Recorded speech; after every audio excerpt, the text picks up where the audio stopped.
Welcome to this week's edition of Black Authors Matter TV, where we interview the latest movers and shakers in the African American literary community.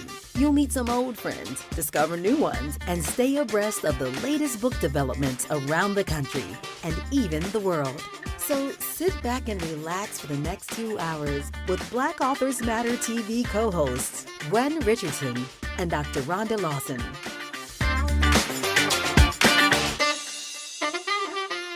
Good evening and welcome to the September 17th edition of Black Authors Matter TV.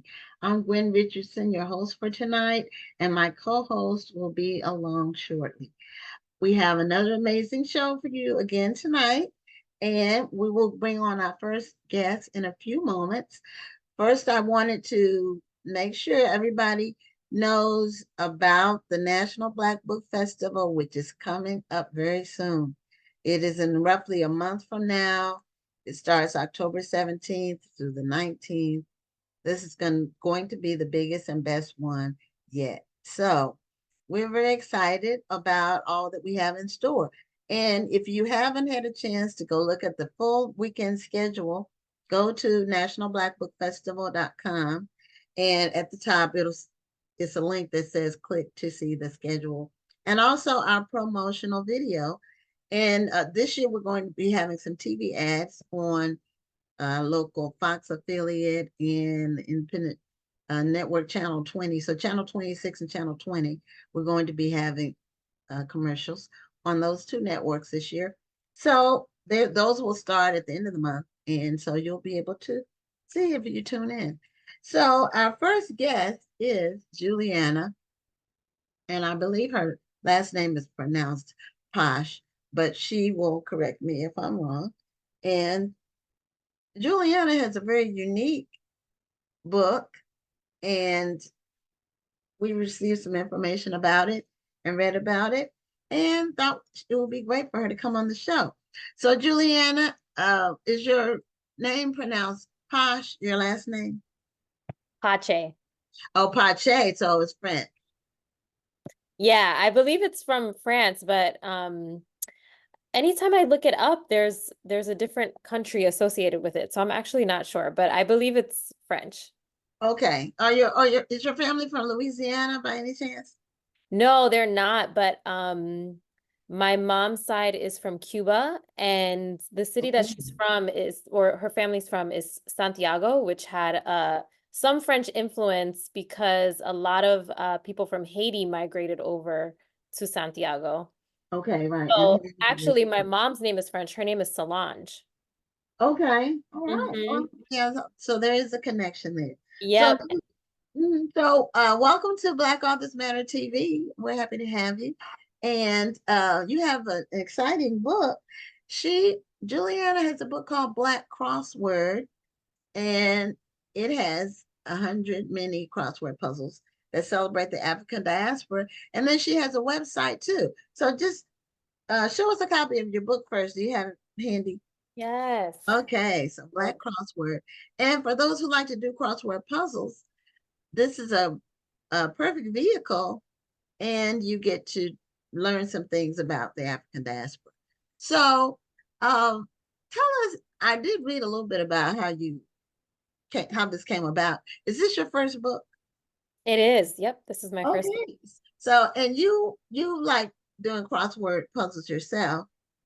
Yeah. I understand from the article I read. Yes, I love crossword puzzles. I love word games in general. I love board games. I love us categories, anything with wordplay, boggle. Yeah, so I like to do kind of bite-sized puzzles, especially in the morning, just to kind of get my brain going. So I was with friends, right? Oh yes, I used to love words with friends. Oh yes, I used to do that all the time. Yes. But I got the idea for Black Crossword when I was actually solving the New York Times mini one morning. And I wondered if there was, well, first of all, the puzzle that day felt very skewed towards one demographic. And so I wondered if something like Black Crossword already existed.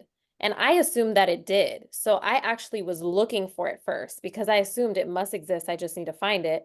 And then I couldn't find it, so I decided to just make it. Okay. And that's great. You're filling a niche that's Yes. not served. I'm sure there are people that are looking for puzzles like this, and they probably just were disappointed when they didn't find it, and now they can find it. Yes, and actually it's really surprising. Well, actually it's not so surprising for me to hear this, but people often tell me that they feel like they're not good at crossword puzzles. Black folks specifically tell me they don't feel like they're good at crossword puzzles.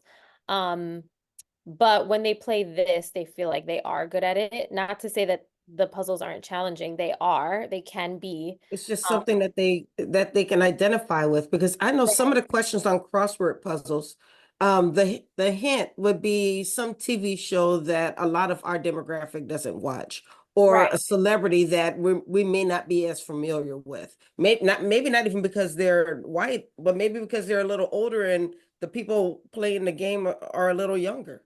Right, exactly. Yes. So what Black Crossword pulls from is what I would consider maybe our Black common knowledge, our general knowledge, as opposed to what is considered mainstream, which is usually white and male. Mhm. Love Well, I love it too. And now, is your crossword puzzle book, is it available widely? Yes, it's available widely. You can get it wherever you purchase your books. Online, you can get it from Bookshop, from Amazon, Barnes and Noble. And then on the website, which is blackcrossword.com, there's a new puzzle every day, and you can just play that right on your phone. Wow. Well, yeah, that's neat. Now, do you Yeah. create all these puzzles yourself, or did I you? do. Okay, so have you ever considered having guest puzzle makers or whatever that would be called? Yes, eventually I want to get to a place where I can hire some people and highlight some other puzzle constructors. So you offer the crossword puzzles for free, though. Yes, yep, online they're free every day. The mini puzzles are always free. So I started Black Crossword with the daily mini puzzles online. Mhm. And so this is the first book. And there's another book coming which will be larger than minis, but not a standard full size puzzle. So they're what's called middies. So they're bigger than a 5 by 5. So all the books in all the puzzles in this book are 5 by 5. So they're kind of bite Okay, sized. that's small. Okay. So the next book will have puzzles that are 6 by 6, 7 by 7, 8 by 8, etc. Oh, okay. Now someone asked, it's Dash Harris, this is a viewer, asked if is it hard to think of the crosswords? I guess the clues, for you to think up the crosswords that you use Yes. to create the puzzles.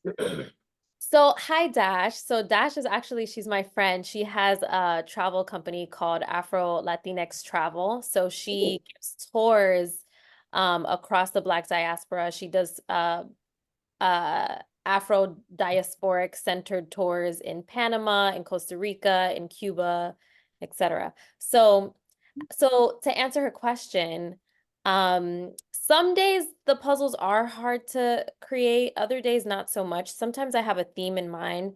I usually start with one term or one word that I want to include in the puzzle. I start from there and then I see what I can put around because I mean, it's really like kind of Tetris with words, Tetris with letters. You have to move things around so that all the words make sense next to each other, all the letters make sense next to each other. So in that way, if I have a certain theme, I might be kind of limited, especially with the mini puzzles because there are usually only 10 words. So it really depends, but it really doesn't take too long since they are smaller. And then also I have a word list. It has thousands of words in it. I created my own word list because I wanted to make sure that when I'm constructing puzzles, I can pull from this word list and it's going to give me words that I know are catered towards the Black diaspora. Right. Okay. And now, is there software that actually constructs the puzzle itself?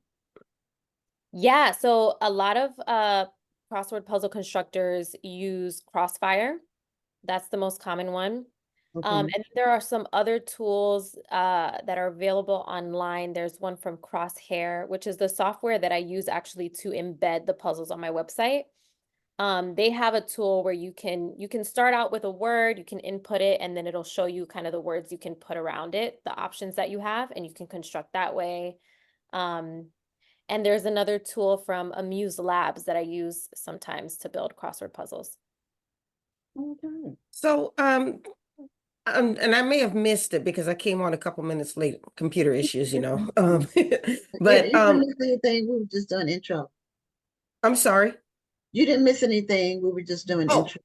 oh, okay. Yeah. Well, I just wanted to clarify. So when we play the crossword puzzles, are we playing on the website or is there an app that we can actually download and play the crossword puzzles there? Yeah, so right now it's a website, it's blackcrossword.com. Eventually I will have an app as well. I'm actually looking into developing one now. Nice, nice. Okay, well, I did put the website in the chat. And I think I'm going to be playing it a lot. I love crossword puzzles, and I probably got that from my mother because I remember she used to play when I was growing up. I would watch her play. So I love crossword puzzles, and I'm kind of like you, where I like word games. Anything that has to do with words because it keeps my mind stimulated. But one thing I kind of was wondering because you said your friend has the travel service.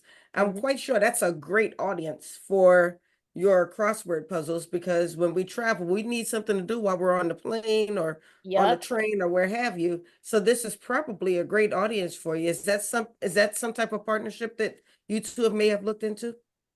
Yes, actually, I'm working on a collab puzzle with Dash, which will be for Hispanic Heritage Month. It will be focused on Black Latina people, obviously. That's awesome. Yeah. Yeah. Well, y'all just have it down. You have it all covered. Yeah. Yeah, I've gotten away from doing crossword. I used to love word finds. That was my like growing up. I would buy anytime I would go to the store and I would just buy those word find books and I would just um devour them. But I haven't been into the crossword puzzles as much as of late. I'm doing more reading of books, but I'm sure it is good for quick stimulation. And so I'm going to go on your website and check it out and start doing some puzzles. Amazing. Yes, it's good for your brain. It's good to keep the mind sharp. When you Hmm. see, if you see one term in there and you solve it with a certain clue, maybe a couple months later, you might be solving for the same word, but the clue is different. And in that way, you're making new associations I like that. or, Okay. so you're kind of building on different information that you have in your brain. And that's, I mean, that's good for keeping your brain sharp in the long run. Yeah, Absolutely. I yeah, mean, those games, people discount games because they think they're a waste of time, but you're exactly right. And we need that, brain stimulation. I'm sorry. We need brain stimulation. Yes, exactly. Mhm. And sometimes it's a good way to just disconnect from everything that you're doing, all of the hustle and bustle, to just sit down for a while and play a game. You just get to let loose for a second and not just be so Yes. wound up. And this is part of the reason why I love crossword puzzles, especially mini crossword puzzles, is they're accessible, they're fun, they're challenging, but you can also learn something. And I didn't see this in the beginning. I caught on to this kind of metaphor later on, but this medium is really so perfect for my mission with crossword puzzles, which is to create connectedness between all of our rich cultures, our rich histories, and we can learn more about each other across the diaspora, across even our country or countries. There are many different types of culture and histories within the Black diaspora. So it's really a beautiful metaphor, the way that the words are all connected to each other, and the way I think that all of our cultures are also connected. So are the Very answers in the interesting. back of the book? They are.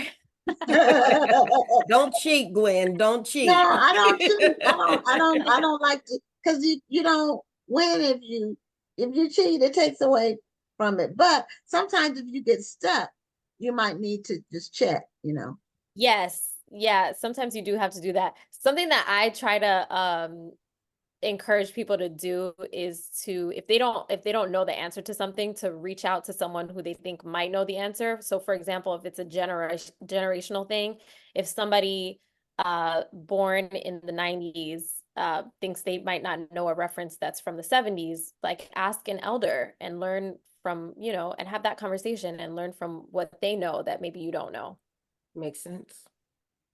Well, that can work too. So when did your book come out exactly? Oh, okay, it came out last month, so it's Yep, brand new. August 20th. Yep. Okay. So what's been your response and feedback so far? It's been really positive. Yeah. And I'd say so. You've been in Rolling Stone. yes, I have. That's Yeah, so awesome. it's been Mhm. very, very positive. I think people didn't know that they wanted this. Yeah. Yeah, a lot of times people Mhm.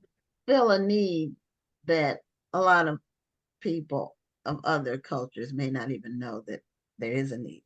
A lot of times the assumption is that whatever is available for the majority should be enough for the rest of us. I Right. mean, And there was actually research that was done on crossword puzzles. I'm forgetting her name, but she was a subject in this AP article that I was featured in on Black Crossword. And so this researcher, she researched clues in that were available in mainstream crossword puzzles, and she Mhm. found that the people represented in them were skewed white and male. So Mhm. okay. yes, so the frustration that I think people feel sometimes when they do crossword puzzles, and those crossword puzzles being inaccessible to them, it's definitely not pulled out of thin air. It's backed by research. It's a real thing. Not Yeah. that we needed the research to All know. those times that we thought that the crossword puzzle was hard, and it's just because we didn't identify with it. Mm-hmm. It kind of reminds me of that old episode of Good Times when Michael refused to take his test because he said that it was basically saying it was skewed. Totally fine. Yeah, yeah, there you Mm-hmm. go. It was culturally biased. Yeah. Yeah, and he wasn't wrong. Right. He said they're saying what was it, coffee and or teacup and saucer. And the kid put teacup and table because they didn't put a saucer under their cup. That's something that they didn't do in their culture. So Mm-hmm. that's a real thing. Everybody doesn't live the same way. We say black people aren't a monolith, but the world is not a monolith. And Right. we can't say that, oh, we're just trying to be too black because we don't identify with something. Right. Yeah, and actually that reminds me of something that I think about often when I'm making these puzzles is in Black Crossword, I can play around with language in a way that a mainstream crossword puzzle constructor or platform might not play with language in the same way, because there are different rules of language in what's considered standard mainstream English and in the way that Black people speak, in the way that we use language. So I can be I can be a little bit more interesting when it comes to that. And also, um, I was at a conference last year, um, it's called the Wonderful World of Words. And there was a linguist there who gave a lecture about wordplay and just how we use language. And she made this point, and I always knew that Black language was creative and not ever less than whatever is considered the standard mainstream English. Mm. But she made the point that actually languages like Creole languages, AAVE, what was once called Ebonics, all of those Yes. languages are actually more complex than whatever is considered the mother language. So I thought that was very interesting, and I can play around with that language in Black Crossword. Okay. Now, And I think it would be very successful too. Mm-hmm. have you gotten, and the reason that this came to my mind is because this happens to us with the National Black Book Festival. Have you gotten any feedback from anyone who said that your book was causing division or your book was racist? Actually, I have not at all. Actually, no, I've gotten a few bots on Twitter, but you'd be surprised. I really don't get any, I don't get any negative, hardly any negative feedback, like none that I can remember. It's overwhelmingly positive, and even from people outside of the Black community. Because the thing is, I think that people in the what's called the cross world, so crossword puzzle lovers, word game lovers, they tend to be very curious and they tend to seek out knowledge. So they get a kick out of learning something that they didn't know before. So even from people outside of the Black community, the reception has been super positive. Well, I'm glad That's to hear good that. because I think Mhm. both Gwen and I have had have instances where people have kind of sent us hate messages because they said that we were being divisive. Whenever I start advertising my Black History Month literary weekend, I'm going to get some nasty message, Facebook message or an email from somebody saying I'm being divisive. And Gwen gets it all the time because, you know, she I does Black do. Authors Matter TV. I did. And the National Black Book Festival. And the closer Yes. we get to the festival, the more advertising we do on social media. So it ends up reaching more people. And so I end up getting more uh hate. Some of it's hateful. Some of it is almost like the person is being somewhat thoughtful. But like yesterday, a gentleman, and I sent it to you, Rhonda. I did a screenshot and texted it to you. Mhm. He said that having a Black event, why do we have to cause division by having a Black event? And I told him it's no different from other cultural events like St. Patrick's Day or Cinco de Mayo or Yeah, Chinatown. there's It's There's cultural, Asian heritage right? celebrations. There It's all are kinds of celebrations. So, hmm and then he said, well, they don't call, what he said something like they don't hyphenate their name. They don't say Chinese American. I said, look, we get to call ourselves what we want to call ourselves. And the days of you being able to tell us what to call ourselves are long gone. So, You're a real I'm one for gonna, going back and forth with them yeah, because well, I I ignore them. normally don't. I normally just block them and delete. But sometimes I say, okay, I'm gonna answer this one. And then I told him that he would be blocked, so he would no longer be traumatized by our ads.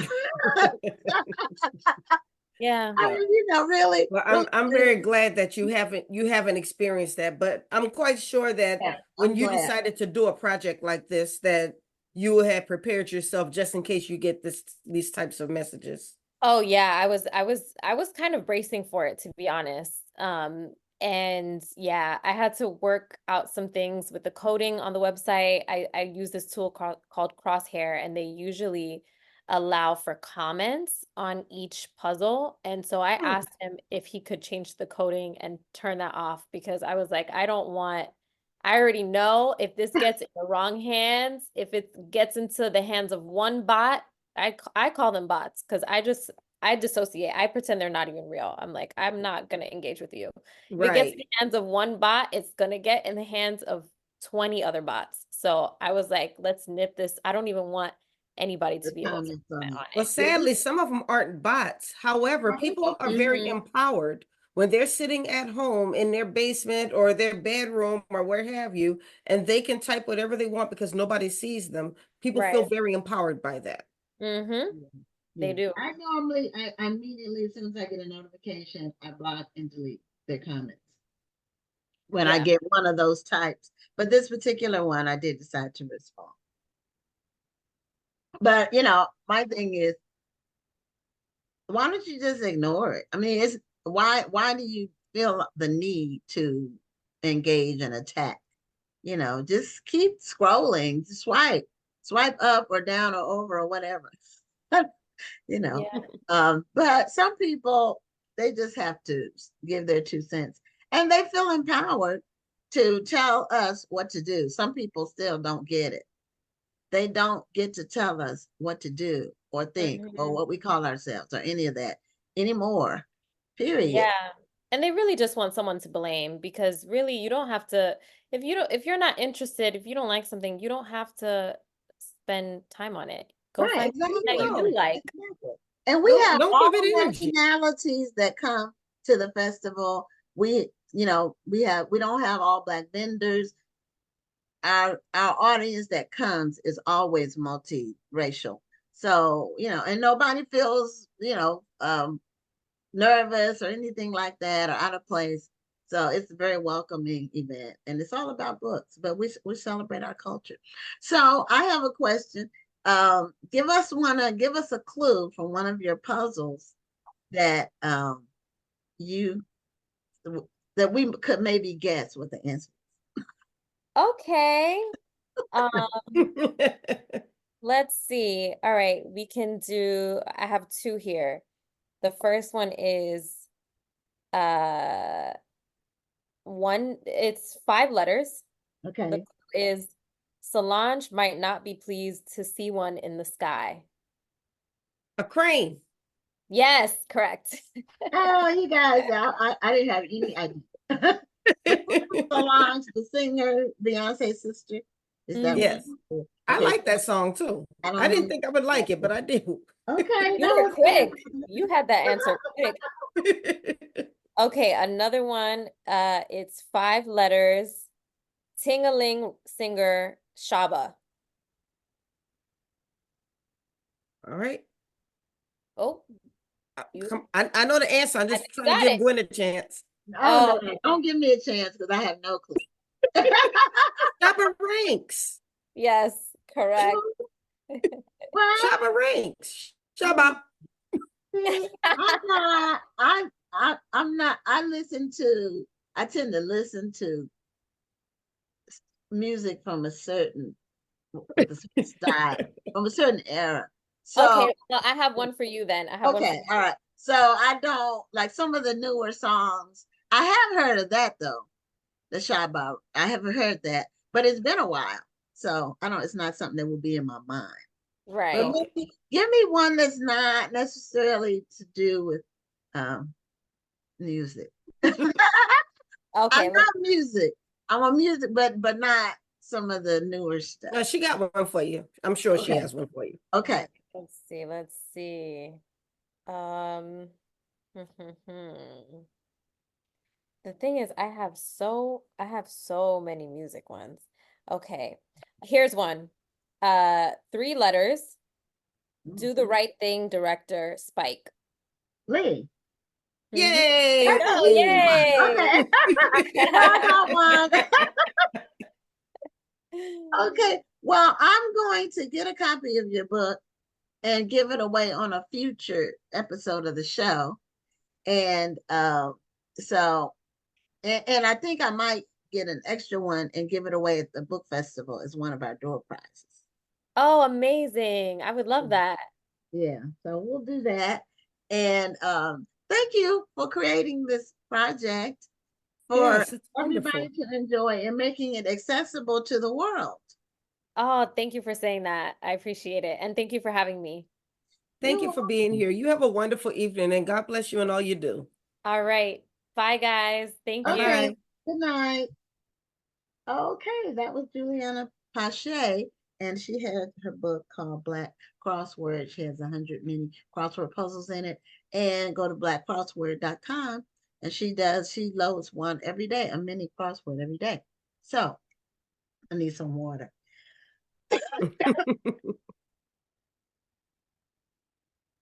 But I'm glad that I was able to answer one. I started to feel dumb. I know I'm not dumb. So I said, well, shoot.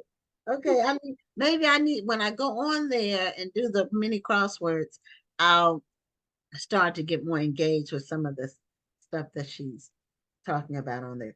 Okay, so the next guest that we have was on the show a few months ago, well, several months ago, but she also is going to be doing a seminar at the upcoming National Black Book Festival.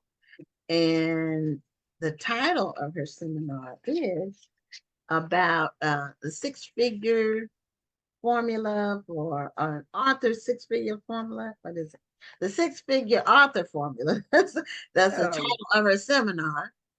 And I think I've been following her for a while, and I think I stopped following her when my Facebook page got hacked. So I'm gonna have to follow you again, Miss Melanie. Yes, ma'am. Yes, ma'am. Definitely. yeah, so Melanie, Bonita, welcome back to Black Authors Matter TV. Thank you for having me again. I'm so excited to be here. We're You're welcome. excited to have you. She's a best-selling author, she's a speaker, she's a coach, and she helps authors increase their revenue from their book revenue, especially utilizing social media tools. So Melanie gave me a few pointers, and I've been able to take advantage of those. One of them that I didn't know about, because it's more Instagram driven than Facebook. I feel like Facebook didn't start doing the story thing until after Instagram did it. And so I'm on Facebook more than Instagram. And my daughter used to talk about her story, and I didn't get it. But it's really kind of like the way Snapchat let everything be just 24 hours. So the story is 24 hours. And so my thing was, why just have something 24 hours? Because I like my stuff to stay there for, a long period of time. And the only way you can do that really is through boosting things, more or less. If you really wanted to have an extended life, you have to boost it. But the story on Facebook, you taught me about that. And so with the reels that we do with the different segments of the show, we put them in our story, or even this show will be on our story for after the show. And then after that, we'll do reels for the rest of the week. So Melanie taught me that. I didn't really understand it. And then she explained it to me. So she has some good information. Yes, yes, yes. Thank you for sharing that. A lot of people don't know the full magnitude of what they can do with Facebook. It's so much more than just, oh, let me make a post and share. There's like you could do at followers, at highlight. But the key is now, because of the algorithm, people don't get to see us as much. But when you put it in stories, it's up there when people can see it, like you say, for 24 hours. But the thing is, it gets their attention so that they could come to your page. So yes, it's social media as authors, especially. It's like 20 years ago, they didn't have social media. We have free marketing, so to speak, where there's people on it, millions of people on Facebook, on TikTok, on Instagram, any social media. You mentioned Snapchat every single day. And I think as authors, we need to take more advantage of sharing on social media and not just limiting ourselves to one type of book marketing strategy. Absolutely. And another good thing about stories is that a lot of people get caught in a rabbit hole with stories. They're looking at a story and then they swipe to the next one and they swipe to the next one. So there are people who spend maybe an hour just looking at stories. And so if you're only posting on your page, you're missing an opportunity to connect with people who spend their time in stories. You're missing an opportunity to connect with people who spend their time in reels. My boyfriend is a reel watcher. He watches reels. So if I want to capture his attention, well, I can capture his attention. He's my boyfriend. I'm just saying, as an entrepreneur, if I want to capture his attention, I need to be in the On reels. Reels, absolutely. I can't just do a Facebook post and expect that limited audience to be able to see it. You may have 5,000 friends, but it Mhm. doesn't mean that all 5,000 people are going to see your stuff. Absolutely. And they push them out. They push the reels out because they know people are like your boyfriend and they want Mhm. people to stay on Facebook. They don't want them to Right. leave. So they make sure, even if they're not following you, that they push those reels and those stories out so that people could keep scrolling, keep scrolling. Well, Right. now let me ask you this, Melanie. Now, I think a lot of people are not as I don't want to say active, but they're not posting as consistently Mhm. as they may need to because it gets tiring. I'm like, there are gurus out there who say you need to post 5 times a day. That's tiring. Then there are people who say, well, just batch create, let's Yeah. say every week, and Mhm. then schedule it throughout the week. But if you don't batch create on that Saturday, then you're playing catch up. So Right. do you have any techniques for people so they can stay more consistent on social media?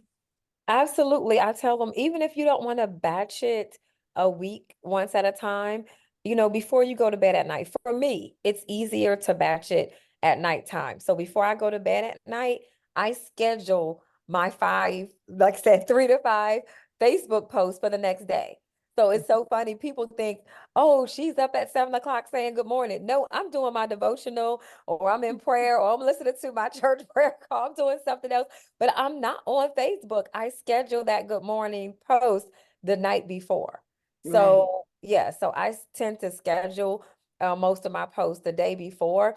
I tried doing like once a week, but it did become overwhelming because it was just too many posts. If you think about scheduling once a week, if you're going to do 5 days a week, literally, if you do it once a week, you're scheduling like, 5 to 25 to 35 posts. So, Yeah, and I'm so sad. I would sometimes create all that content and still wouldn't schedule. Like I done forgot to schedule the content. I have had that happen before, and that's why I try to do it right away. So the other Right. thing I do, so that's for like posts. The other thing I do for actually reels that you're talking about, and I have to start doing it again. I've been traveling so much, so I haven't met with my videographer, but I have a videographer. And when I meet with my videographer like once or twice a month, right? Or every 2 or 3 weeks, my videographer will do a whole bunch of short form videos. Like I will go ahead and he has a something where I could teleprompter where I could just read so I'll just go ahead and create it, read it. He sends it to one of my virtual assistants in the Philippines, and my virtual assistants in the Philippines, he will put the graphics on it. He will, chop it up into a reel, and he can use my Metricool or another app. You could use another app so that they don't have access directly to your social media, but you can have them Mhm. use Metricool and he uploads the video. So that saves me a lot of time. All I have to do is record them. Well, I don't even have to record them. My videographer records them. That's Yeah. So a good idea. I tell you, the best thing I could have done was get a team. yes, People ask me why am I so consistent on Instagram and why do I have so many followers? I have a great social media assistant who does all of that for me. I can't do it myself. right. Yes, the team is huge. And a lot of people say, oh, well, it may not be in my budget. I can't afford it yet.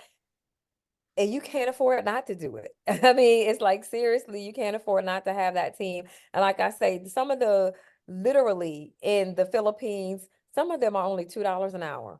$2 an hour, $3 an hour, $4 an hour, and they do good work. My graphics person, and so you can find them because the Philippines, they say they got to have a degree just to work at McDonald's. They don't have enough jobs for them. But if you call PayPal, you call T-Mobile, you call it's Filipino people. They hire all these people in the Philippines. And I don't want to take away from people working here in the US, but the reality is they do better work for less pay. Mm. Hmm. Now I do all of our social, but we do it for clients. So half of my social posting is clients. And Mhm. then because of this amazing show where we've interviewed almost 700 people, we Awesome. have so much content to create reels from. So Yeah. I'm creating reels from shows. I think I'm a year and a half behind. Oh, wow. literally. See, that's not a problem for you, right? So that's easy for you. No, we've And, got and tons of content. and that's a good idea, what you just said, because you have this show. So for authors out there that don't know what to do, have a weekly show and then take from the weekly show and use those for reels, just like you do. So, Mhm. and I need to do that because I do have a six-figure author podcast I need to be more consistent with that. So you all are consistent. You have this every single week. So you have plenty of content. And then four interviews each week. So that's 4 reels, but I'm a year and a half behind. But you're gonna catch I'm up. I know you're literally gonna catch working. up. I'm literally working on March of 2023. That's what I'm working on. So I'm never gonna run out of reels. That's really the long and the short of it. Now I Oh, did test what your idea about the story. I tested it. I posted a reel without making it the story. And then I posted a reel and made it the story. And the difference was 200 views versus 8 or 900 views. I told you it worked, didn't it? So now every time I post a reel, I make it part of the story. So Oh, I make it the story for that day. And so it does make a difference. Now we're approaching 100,000 followers. We're at 98,000 and like 200 right now. And I think by the time of the festival, because we're doing a lot more marketing, which gets us more followers. We're doing a paying Facebook with me. That's what that means. We're paying Facebook more to get the word out. And so we're getting more followers per day than we normally do. But mm-hmm. we pay Facebook every day anyway. We just pay them more when it's leading up to the festival. Awesome. Awesome. Awesome.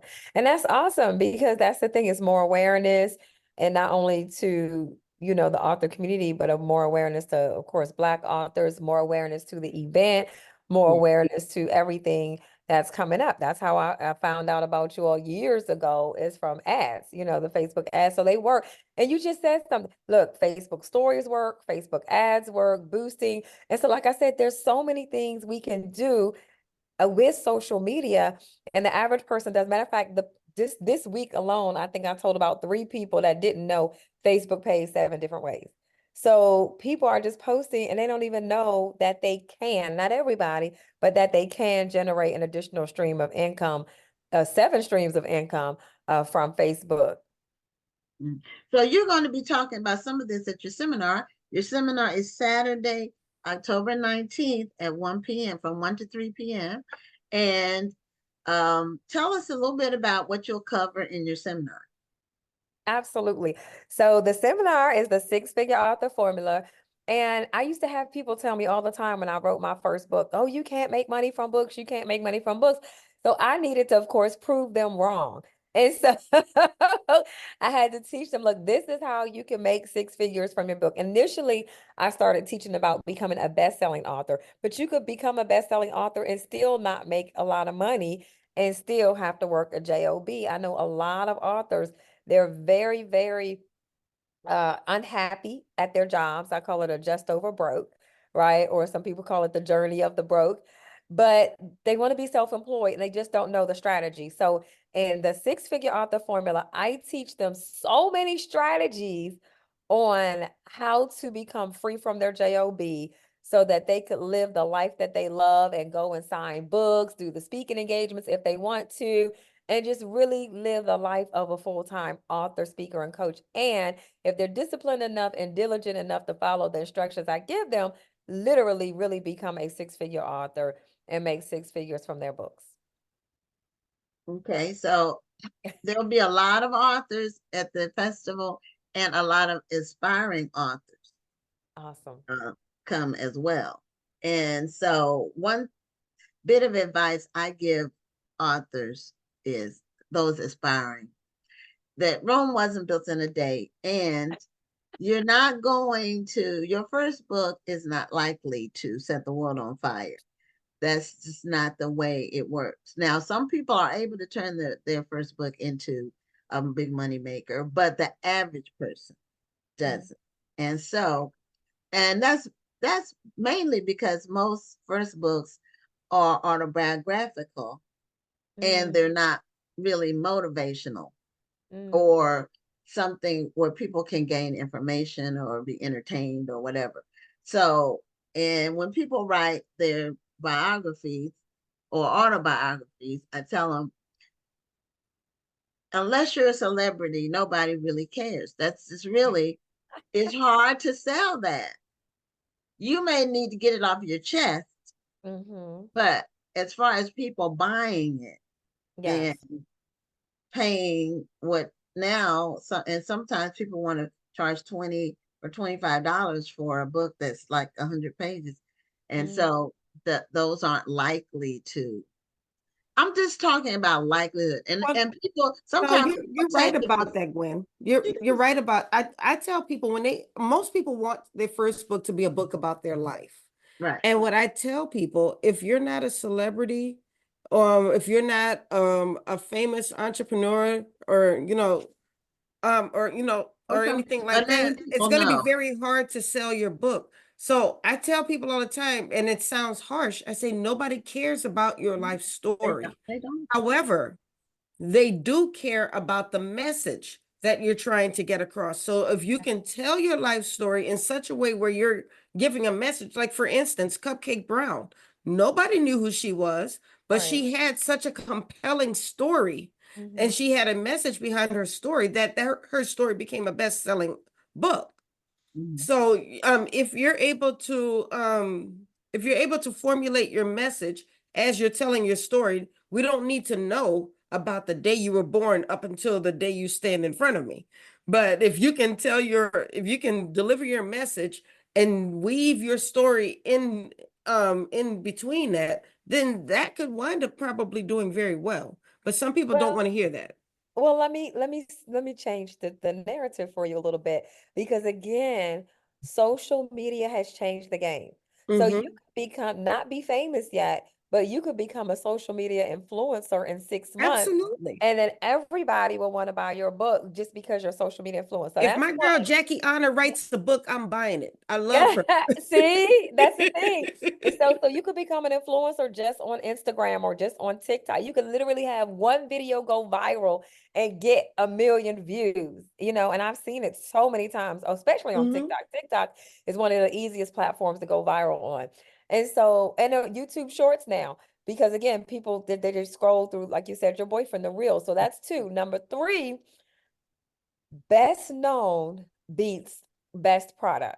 So it doesn't even matter how good the book is.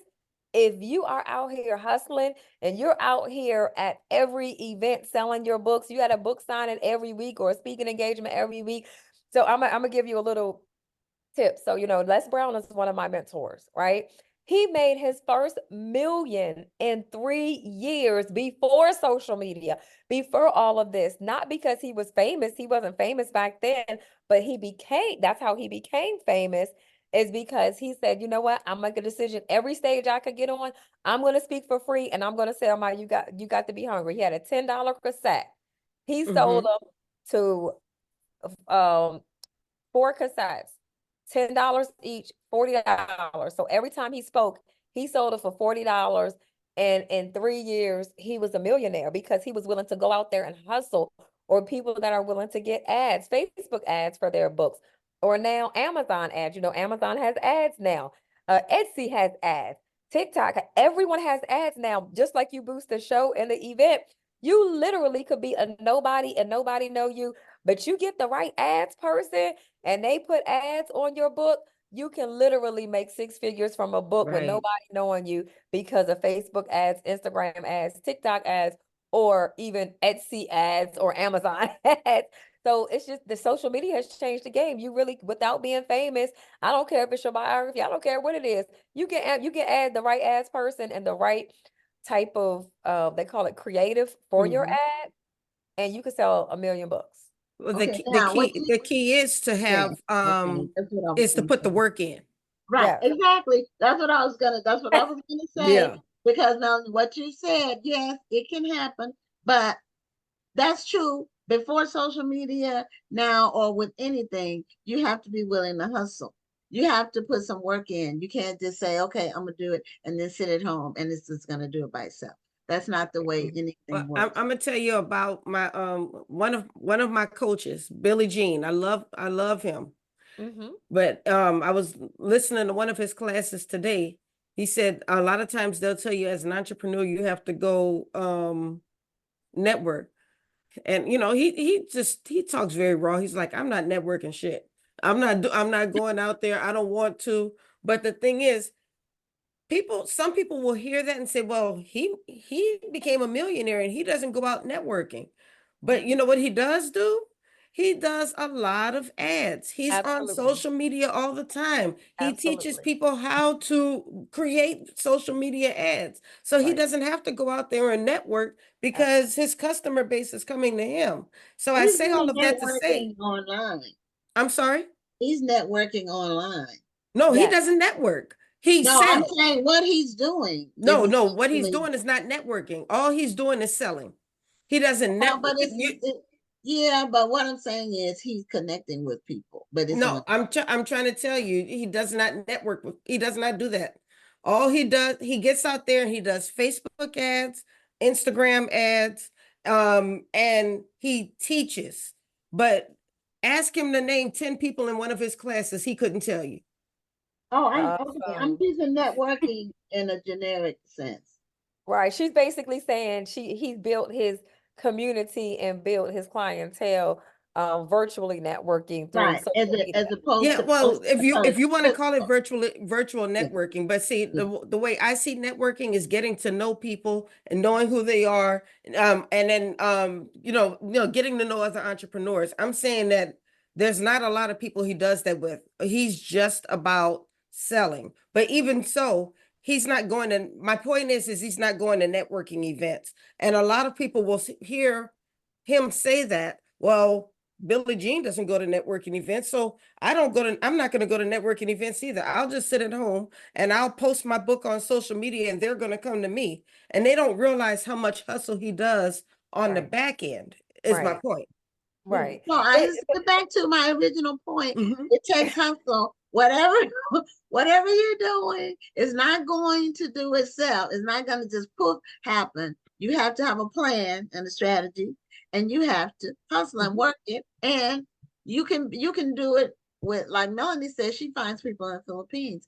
I, you know, and I've never used marketers from there, like graphics people, because I right. use ones here, but um I do use graphics for my books I get Mhm. from overseas. So, Absolutely. a lot of people overseas, they do good work. Um and it's normally cheaper. There might be communication issues a little bit, but you have to work Yes. that out. You have to Yes. work that out. But if you need to save money, and we all like to save money, it's a good way to find, and you can find them on several different platforms. Fiverr is one. I've used Freelancer, uh, and there's some other ones, but those are ones that are more one-on-one, where you're not going through a third party trying to hire. It's more like face to face with whoever the individual is, and you're negotiating with them, or you're talking to them about their service. So Mhm. is that the way though? Is that how did you find the people in the Philippines? Actually, one of my coaches referred them. They use them all the time. Okay. And there's several or YouTubers as well. When I looked at like people that have like they talk about doing ads, they talk about Shopify store. I'm always learning. That's the thing about me is I'm always trying to learn how to do better, how to get better, how to sell more, how to do more. And so I've heard a lot of even the drop shipping YouTubers say, hey, we use these people in the Philippines to do X, Y, and Z. So I started doing my research and I said, you know what? I didn't realize they were as cheap as like $2 an hour though. But there are several websites that some of the YouTubers shared. So I went to them. So how they work is it's different than Fiverr because you can communicate with them outside of that particular website. Some of them you do pay a one time, like once a year or a monthly fee. And then you literally can post a job and you can have you'll have like hundreds of people apply for that particular job. Say you want somebody to moderate a Zoom, or you want someone to edit some videos for you. Then you post video editing, what you're looking for, and you'll have people apply for it. Or you also can look through some of the people, you could put whatever job you want them to do, and you can start looking at their resumes and what they do, and you can hire them. You pay through the app, but my guy usually, like I said, we communicate through WhatsApp on a regular basis, and whatever I need, I just send it to them, pay them once a week. You don't even have to pay them up front. You pay them after the job is done. Unlike Fiverr, you pay before the job is done. Yeah, they hold it, and then they don't release it until the job is done. Right. But I It's on, mean, you put the money in trust or whatever. Right. So It's on we pay, escrow or whatever they call it. And yes, then they get paid after the job is done, because you have to approve releasing the funds right. before they get the money. But you Well, don't have the money anymore. well, Melanie, we have about 5 minutes left. What are a couple other tips you can kind of squeeze in before we end? One is to not limit yourself. So expect, because a lot of people limit themselves as I'm just an author. No, Mhm. your book, you can create multiple products and services around your book. And so I tell them you could create a whole coaching package, a speaking topic. The one title of your book, you can create merchandise from the everything around your whole book. And so don't limit yourself to that. And then also don't limit yourself to selling onesies. Learn how to sell to groups. So I'm going to talk a lot more about that in my workshop, about what type of groups you can go out there and get. I'll mention one now. You can go to book clubs, right? A lot of people don't even think about that. They're like, oh, I got to sell one at a time. No, sell multiple books, even to one person. Like when I just did a book signing at the Congressional Black Caucus, and most of the people bought 4 books from me. Why sell one? If I Mhm. sell 10 people, if I see 10 people and only selling one book, that's only 10 books. But if I sell 4 to each person, that's 40 books. That's a big difference, isn't it? Yes, it's a big. Absolutely. So I tell people learn how to sell in bulk, and so many different opportunities to sell in bulk. I mean, some of them, even some of my clients, they're like school teachers. I'm like, you never thought to go to your school, library and have them buy it in bulk. People just, it's like a lot of people just don't think about basic ways they can sell. And so in the six-figure author formula, like I said, I talk about selling in bulk. I talk about just all kinds of different creative ways to market your book that the average person just don't think about. So how can we sign up for your webinar? No, it's live at Okay. yeah, I'll be there. She just said, what, Saturday? What time is my workshop? Is that Oh, one? you mean you're doing it in Houston? Yeah, she's Yes, doing it. ma'am. Oh, and then you were talking. I thought you were doing something like in the next few days. My No, bad. I Well, used it to, will yeah, I be in the used next to, few days. It will be. yeah, It's in gonna be here October. before we know it. Yes, and I will be doing it in Houston there. I used to do it live, and I'm thinking about doing it again. A lot of people have asked. So I want you all to come to Houston though. Those that are watching, if you can't come to Houston, message me on and if I get enough people, I'll go ahead and set up a webinar. But for now, I'm doing it live in And Well, Houston. I'm looking So forward to free. interviewing Everybody you. can come. I'm looking forward to interviewing you in Houston. I that's try to interview the workshop facilitators prior to their workshops so we can try to get cool. more people to come on out. So I'm looking forward to Absolutely. interviewing you there.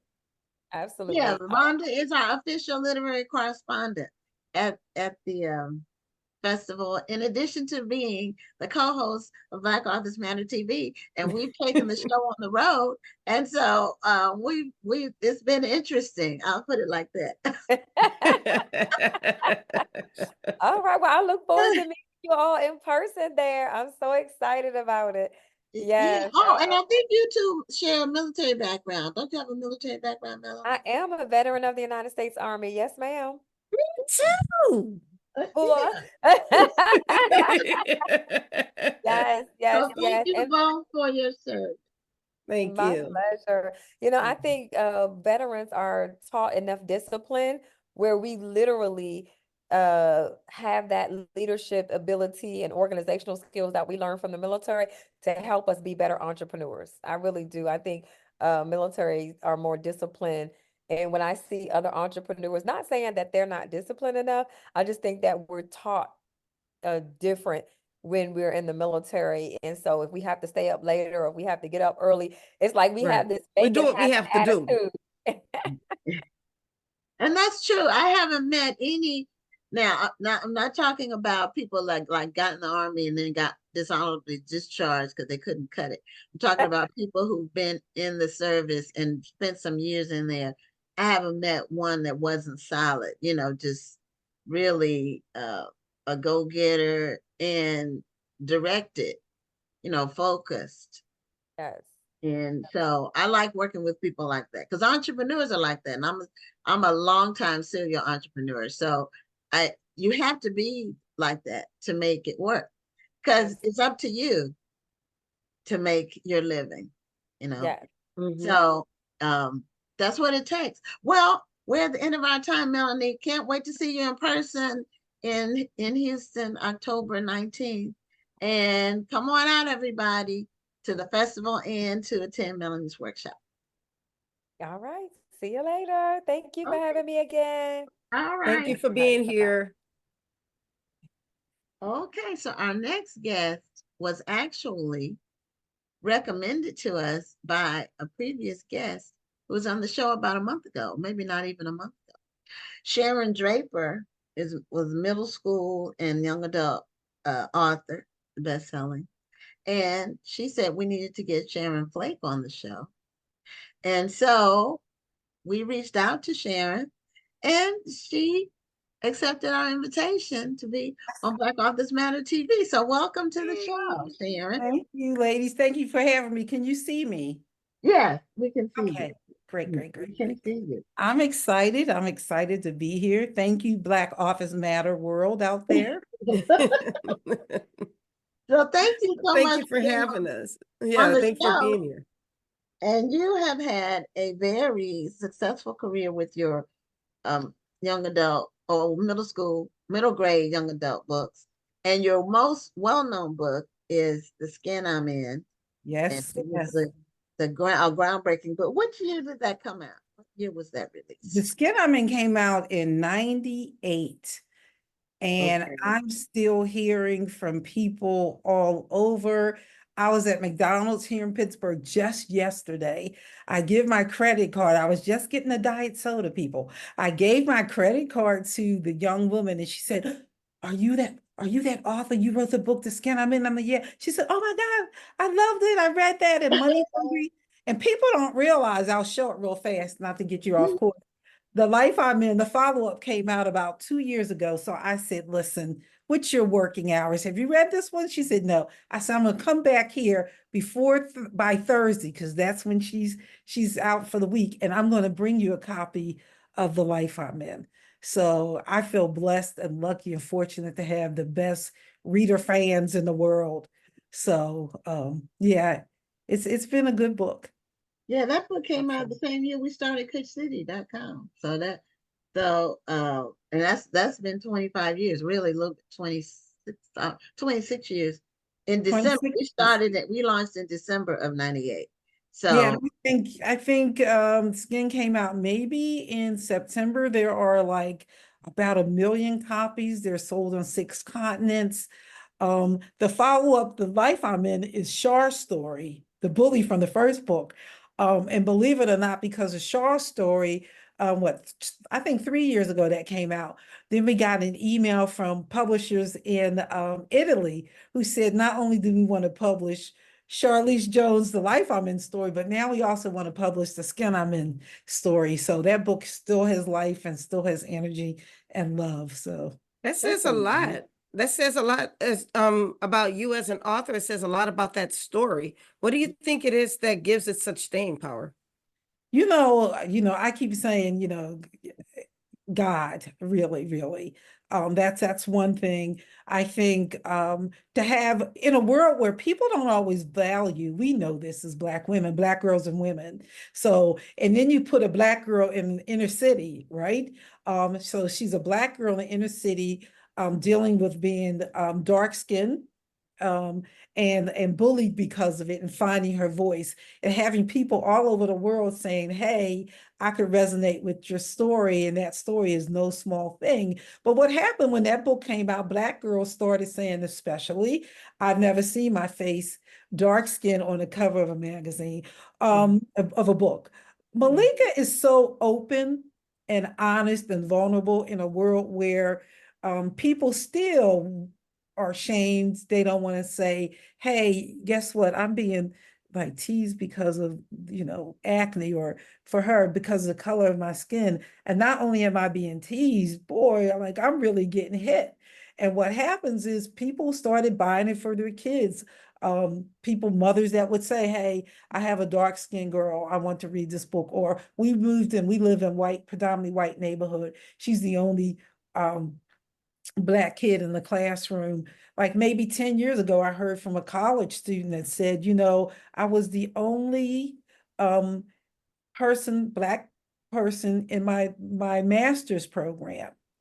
And I was starting to feel some kind of way, like I couldn't make it.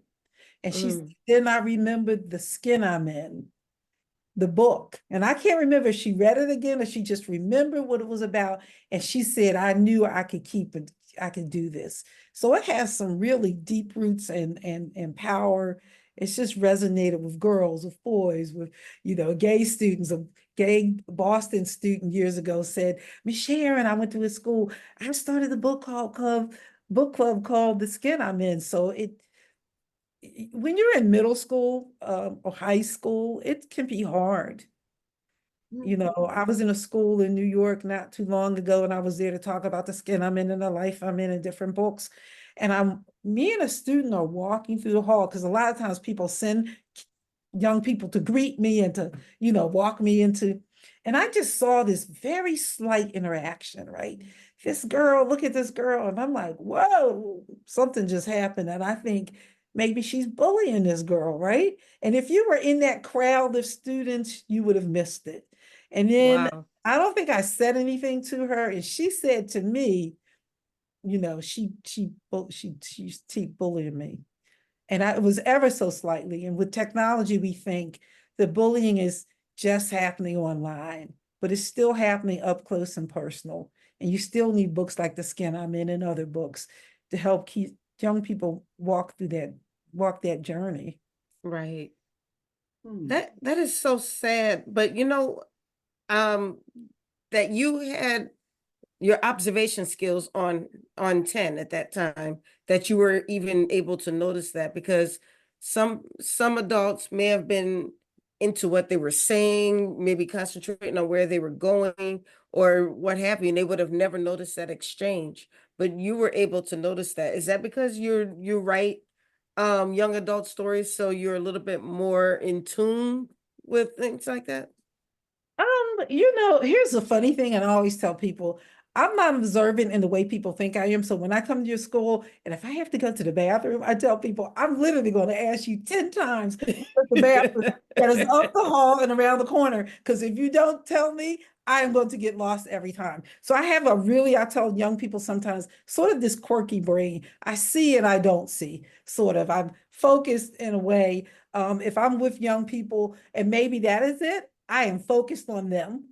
Like, when I'm signing books at schools, and sometimes teachers try to jump the line, I'm like, the teachers jumping the line. Now y'all won't fuss at the child if the child did it. Yeah, but I understand sometimes they're busy. They have to get in and get out of that auditorium. And I'm like, oh, and they will say, you're all about these young people when you come. And I am. This is not a world that I visit. I tell people all the time, I'm not writing for teenagers because I'm looking for my great adult novel to write. I'm here to stay. This is the world that I encompass and I live in. And I feel lucky and blessed to be here. To share and tell their stories. Okay, so were That's you an awesome. educator by profession? Excuse me? Were you an educator by profession? People think I was because I worked at the You act university. like you're a teacher, like you're in school all the time. You know what? I've worked with young people a long time. My first job was after I came out of the University of Pittsburgh. My first year, probably, I keep thinking, why'd you take that job? It might have been the only job I could get or find. But it was working at a group home with young people. It was here, it was McIntyre Shelter. There were like, imagine 10 or 12 cottages that held teenagers. They lived there. You were in that cottage if you were abused, if you were violent, different reasons you might be there. If your parents didn't want you, and it was from like newborns to like 18, and I worked with girls. So that was sort of my first job. And then I went from there to working with young people in foster care for I think 6 years, I think 6 or 8 years, where it was a very small program, and my job was to help the child adjust to the foster home. I visit them every week. I would go to their school if there was a problem. I developed treatment plans. I went to court sometimes. And for people who always say, you can't work with kids if you never had any children, I was 25 giving 45 and 50-year-old adults advice on how to handle their children. And so I think if you have a heart for it, you really certainly can do it. And you're working with other people that can give you advice or whatever. And then, I went to Pitt for 18 years working in public relations. And because I was at the university, people think I was a professor or a teacher, but I never was. So. Oh, okay. So You were just around them enough. Yeah, I was around young people in their formative years. I was really around them forever. And I think I worked at a daycare center when I was in college for them. And I look back and say, God, you had that thing worked out, right? Right. So helping me develop a heart and relationships with young people along the way. And I write for teenagers. I think people think that's probably why you write for them. I was writing from the teenage perspective when I was in college. And I tell people middle school is hard. And because Malika got bullied, they think, oh, you were bullied, Miss Sharon. I'm like, no, I did have a fight once when I was like 10 and I got, I lost, but I wasn't bullied. But when you go into middle school, especially, and you have your sixth grader, right? And then they become a seventh or eighth grader. And by then you're like, oh, my teeth are too big, my legs are too skinny. What about my hair, right? You're judging yourself a lot because you think the world is. And a lot of times when you're in school, they are judging you, that's for sure. And so I think I had a sensitive heart for that because I was shy growing up. I was like insecure, all that stuff. And I think I emotionally can feel my way through a story. Okay. How do you continue to be able to write for young people? I mean, because the older you're getting, that gap kind of widens, but you're still able to write in a way where the kids are able to identify and resonate with it. I think there's several things. If you look at the skin, and people say, now because technology, you can tell it wasn't written like yesterday, but still students sometimes still struggle. When was this written? And I said, because I never really used, not much anyway, I try not to, slang. They think I use slang because I write in African-American vernacular English, right? So that's one thing. They look at that and they see that sort of, I think sometimes that's hip and cool and they think I'm doing slang. And I have to say, mostly I don't have slang. Slang can kind of date your work. So it sits in a particular space and time. I'm not saying you're not going to find any, but pretty much I don't know. I don't usually do music and stuff that dates it sort of. So that's one thing. I think the other thing is that young people are very frank and they're very honest. And we don't like always how they frank and honest because, you can get your feelings hurt, right? And my characters are very frank and honest and they're very vulnerable. And I think young people, I was in Ohio, like maybe 6 months ago. And a librarian pointed out a student and said, his background is that he had been in a juvenile facility. She said, well, it turns out he likes to read. She said, I gave him, for people, I don't know if I showed them The Life I'm In. Yeah, can you show because somebody asked about that. Can you show the whole cover of The Life? Lift it up a little bit. Because we can only see the top. That's the family I'm in. That's the book that's coming out April 25th, 25. I think you start to order it April 7th or something. Is that up? Yes. The life. That's the Okay. life I'm in. Okay. And so she says, I don't know why she suggested it. I can't remember. Did he see the book? And she gave it to him. She said the next day he came back and said, I just basically stayed up for hours and all night or something, and I read the book. We think that boys won't read. We think that boys will not read novels about young girls, right? And so I've been fortunate that I have a book called, I don't have it with me, but Who Am I Without Him, about girls and boys and relationships. And I've had boys take that out. I've gotten The Skin I'm In. I'll never forget a Caucasian teacher in Alabama text me, she emailed me and said, like for the last couple of weeks, we've had boys coming in every day asking for The Skin I'm In. And she said, and they're all white boys. And she said, I kept thinking, is there sex in that book? What's in that book? She said, there's no sex in the book, Karen. Sex in the book. She says, but they just liked it. And because all of those books allow readers, boys, girls, Black, white, Native American, to kind of see teenagers honestly and how they move in the world, with honesty, with vulnerability, with humor.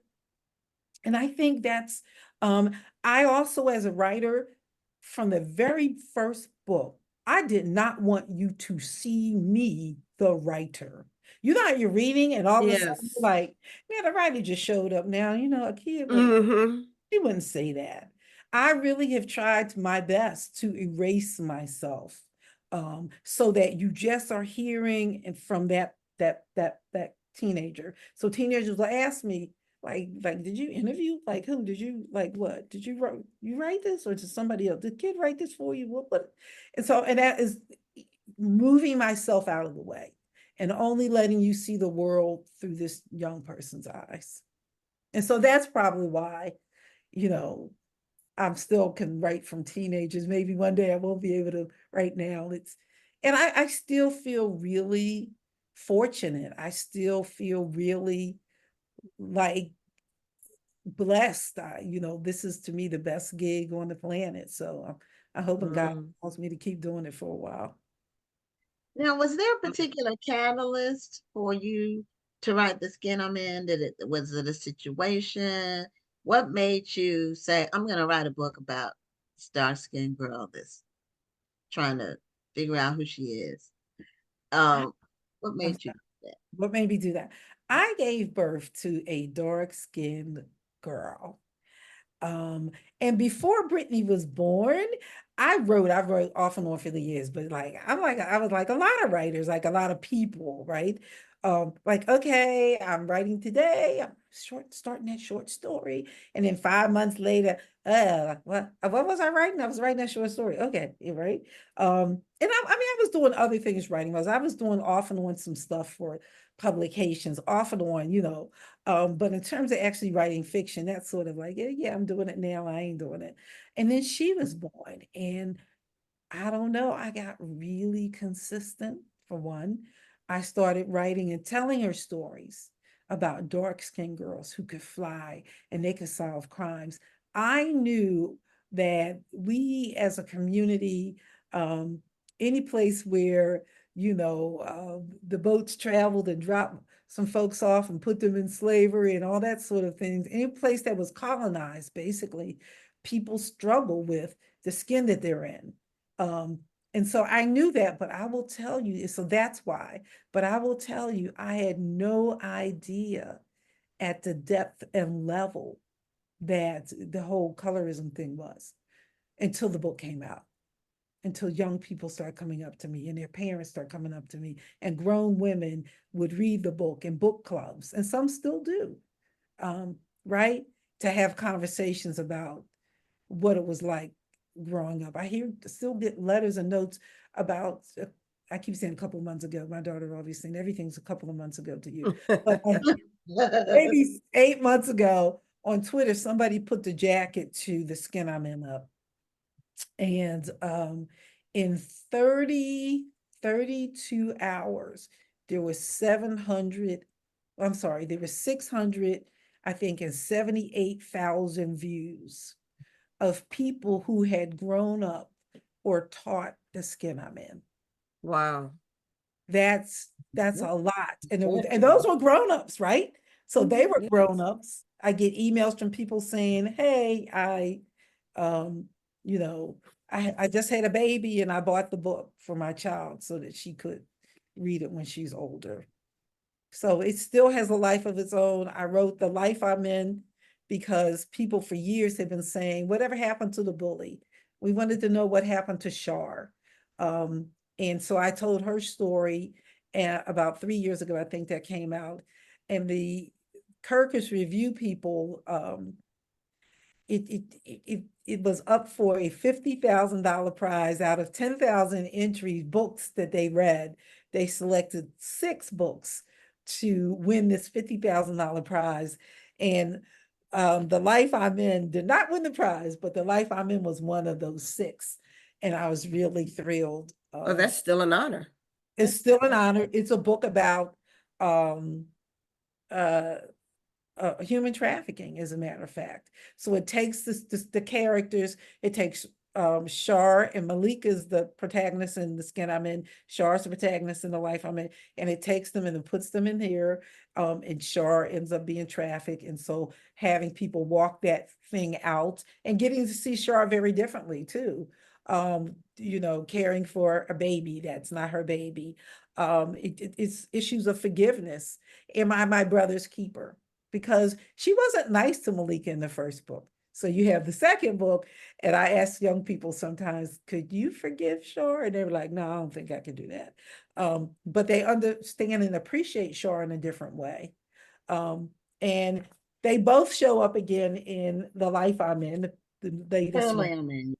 The Family I'm In. Lord, there's so many I'm ins. I'm getting The Family I'm In, which is about John and Caleb, 2 boys from the first book. In the first book, Caleb was sort of perfect. I really was also trying to show the world that Black boys show up in different ways. So he was this great student. He was Afrocentric. He was Malika, he wrote poetry and he loved Malika, but I can't get any better than that.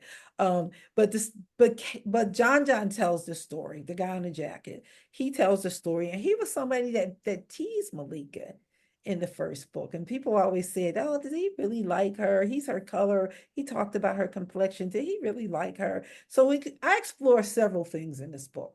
Both of these boys have amazing fathers. They do. They have fathers that love them madly.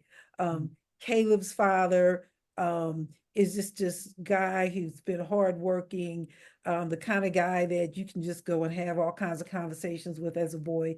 And John, the protagonist, does go to Caleb's father to have conversations, but he's ill and he's sick. And because he's been so amazing, Caleb is like, no, I got to step in. I got to fill in his footsteps. Maybe I'll drop out of school. I got to make money. He doesn't do anything illegal to make that money, but he does sort of work himself into the ground, and he has to learn to have some parameters around that relationship. John, again, the guy on the cover, his father is wonderful in his own way. He's the kind of guy that everybody in the neighborhood wants him for a father. But he, in a way, would like a different kind of son, right, than he has. His father wants the kind of boy that, hey, is scoring off the charts in basketball, right, is the quarterback in football. And John doesn't like sports. He's not interested. He's interested in archery, but he's not interested in football or baseball. John wants to get his first kiss. He's 17, and wants this summer, I want my first kiss. I want a girlfriend. And his father's like, yo, you should be like me. Why aren't you more like me? So he's working out things with his father in terms of what is a man, what does manhood look like? But he also is in this weird space, John is he is on the one hand really good friends with Malika and Shar, but he struggles like some boys are, it's like some men are these days, and thinking like girls get everything. Like you guys are president of the student class, the student body, and the photography club, and this, that, and the other. And like, why can't boys have some things sometimes? So he has a foot in both worlds, right? He's vulnerable. He speaks and shares his heart with his friend, not with his dad, but he still has some of his father's ways, and he's trying to straddle that fence. So I'm hoping that boys, and men will have a lot of conversations about what does it mean to be a boy? What does it mean to be a man? And I'm not trying to define it as a writer. I'm leaving plenty of space for you to have those conversations with each other, boys classes, fathers, and see where you all land. Wow. Wow, that's deep. Mhm. Well, you certainly have thought out what you want to project in your books, the messages and the character development. I And agree. what made you come up with the whatever I'm in? The Like, family I'm in.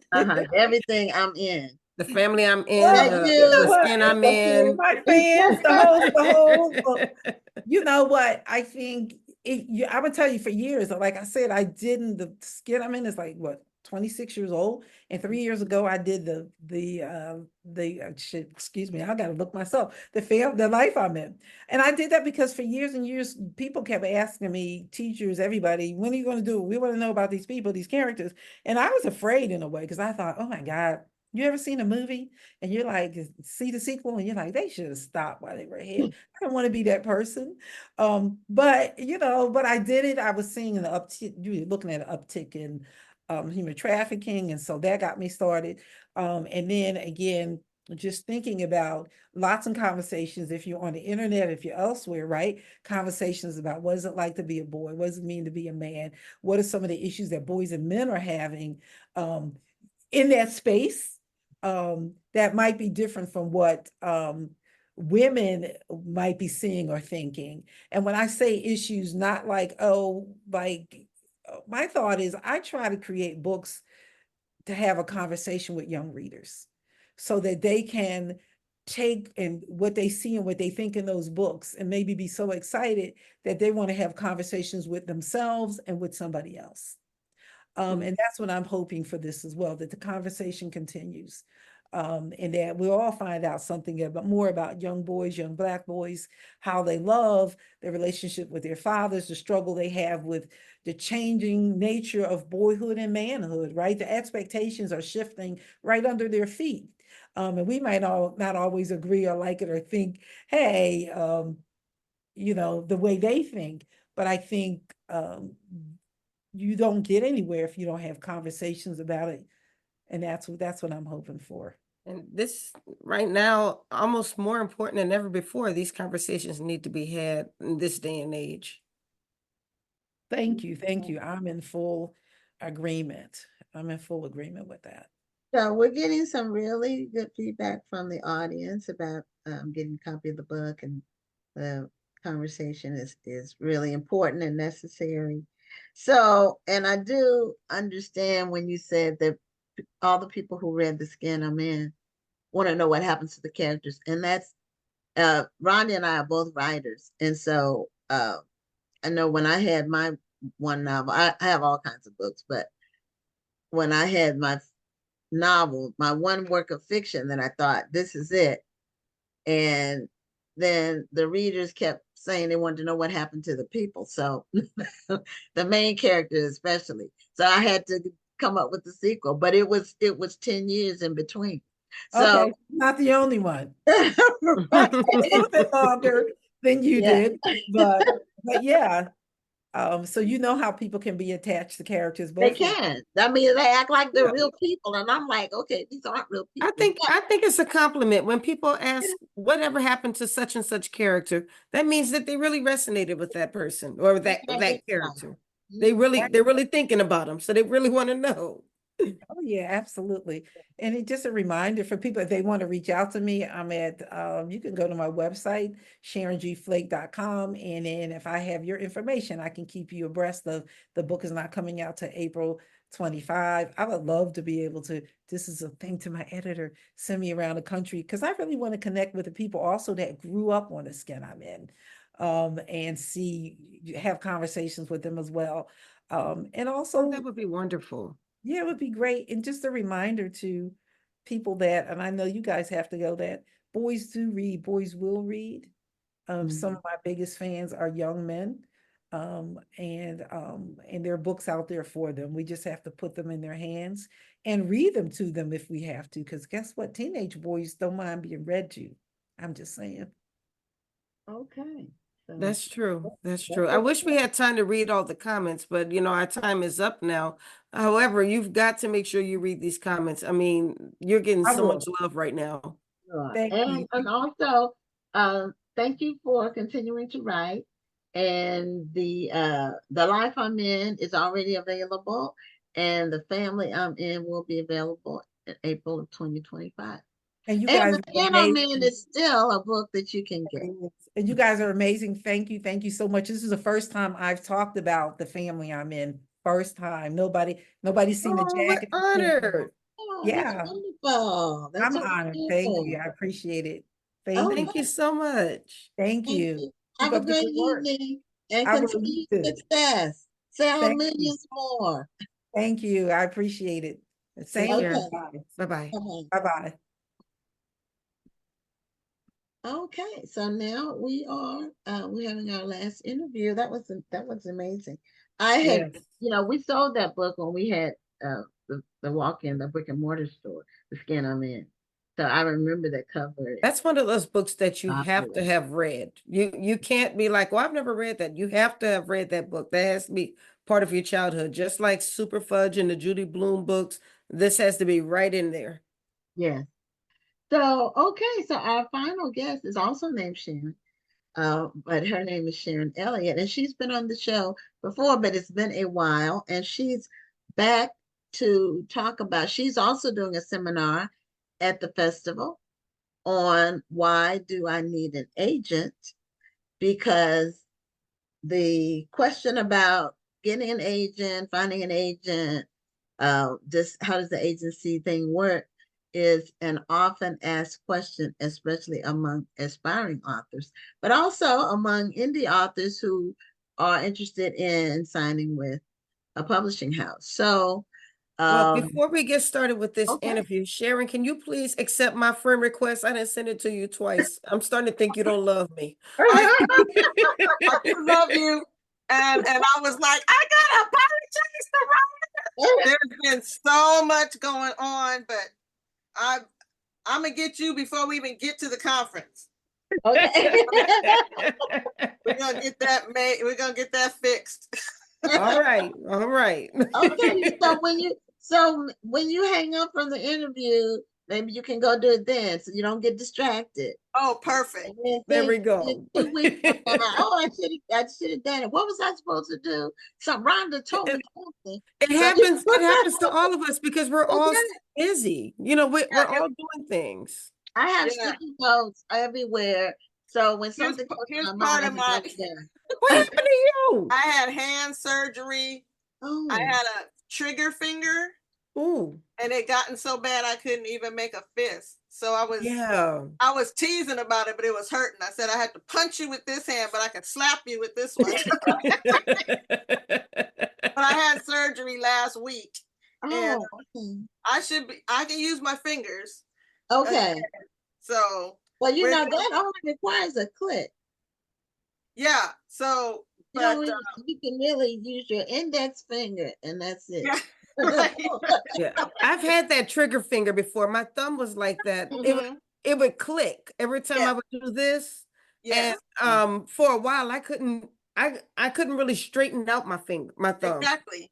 But mine Yeah. were not getting better, and so she had to Go in and cut it. yeah. She had to cut So me. you have some books behind you. Now, are those books of clients or your book? These are my books. Okay, my books. I have a whole shelf over here on this side that has clients' books, Okay. which are wonderful and everything. But every now and then, it's a poor dog that don't wag its own tail. So You're right. So, tell us about how you made the transition from author to literary agent. okay, I started out as like everybody else, I guess. Oh, I got a book I want to write, and I started going to writers' conferences. I'm exclusively involved with the Christian writing companies. And so I started going to Christian writers' conferences. And the more I learned every year, because I'm one of these people, you tell me to do it, I'm going to do it that way. Right. And that works because, you know, people who were actual authors, editors, not agents, even back there at the time at the conferences, the years ago when I was going, there were no agents at conferences. You went to conferences to meet the publishers and the acquisitions editors. And so I would learn something one year, go home, totally rewrite, you know, and then come back the next year and learn, oh, I should have done that too. And then I would go home and do that. And after a while, I said, wait a minute. You know, all of this needs to be in one course, right? And so by then, of course, I had been published, and then I had started being invited to speak at conferences. And so that started putting together for me what turned out to be my Authorized Me seminars. And I love that name, by the way. Thank you. But as I moved along with that and grew with that, I love teaching people how to see their dream come to fruition. And it just felt like the natural next step. You know how it is with the Holy Spirit, right? You get this little thought, I don't hear voices, but I get this thought in my head and I know it's not me. And I was at a conference and the thought just came, how about agenting? Right? And so there was an agent there who I knew for over the years. And I actually made an appointment, one of those 15-minute appointments. I made an appointment with him. And I sat down and I said, what does it take to become an agent? And he gave me some advice and I thought, oh, okay, well, and he actually thought I already was an agent. Because one of the main things about an agent is the connections. Mm-hmm. It's like Christianity. It's who you know. Right. So I said, okay. And literally the very next 15-minute slot, I was sitting down with a lady and her son about their books, because I was on the faculty at this conference. And I sat down with her, and as she told me about his book, she also mentioned the book she was writing. And I just said, oh, do you need an agent? Because I literally, you ladies know how it is, again, with the Holy Spirit. If God is moving you in a direction, you just need to step into it. And I'm just silly enough to go through doors that God opens. And I figured, okay, he gave me this information. If this is supposed to be me, then it's just going to work. And well, the opportunity manifested itself immediately in your case. Immediately. And that lady became my first client. And she actually was the second contract. Wow. Because as I started, at first I was only going to represent nonfiction because that's what I knew. Okay. And then the next so I signed Donna Scott was her name. I signed her, and I'm also an editor and a coach, a writing coach. So I started coaching her through writing the rest of her book as we were working on her book proposal and looking for a publishing house.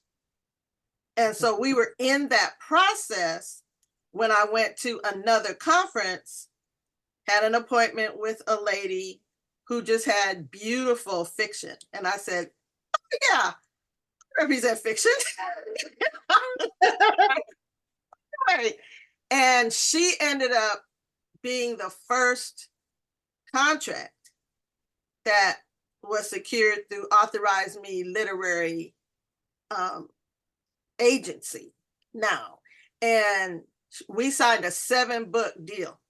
Oh, 7 books. Wow. Right.